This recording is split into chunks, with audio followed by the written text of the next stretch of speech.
Kryeministri Edi Rama ka deklaruar se çmimi i naftës do të jetë prioriteti i qeverisë këtë periudhë. Në podcastin e fundjavës, ai tha se njësoj si në vitin 2022 çmimi do të kontrollohet nga Bordi i Transparencës, ndërsa të ardhurat që do të mblidhen nga taksat e lëndëve djegëse do të shkojnë për pensionistët. Na intereson e para është që të mbrojmë pensionistët.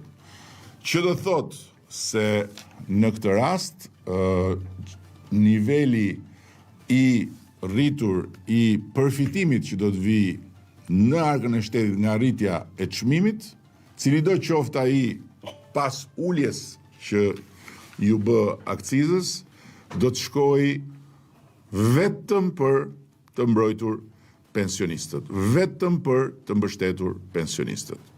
Rama komentoi edhe raportin e fundit të Freedom House për liri në botë, ku Shqipëria është përmirësuar me 1 pikë në krahasim me vitin e kaluar.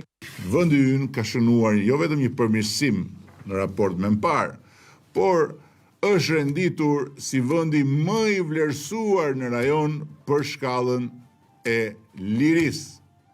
Dhe ky rezultat na vendos në krye përpara Maritzi, Maqedonisë Veriut, Kosovës dhe Serbisë, duke reflektuar edhe një progres në raport me rajonin. Për situatën ekonomike, kryeministri tha se Shqipëria vazhdon të ketë një ritëm të qëndrueshëm, duke u renditur ndër vendet me performancën më të lartë deri në 2030-ën, ku pritet një rritje prej rreth 32% të prodhimit të përgjithshëm kombëtar.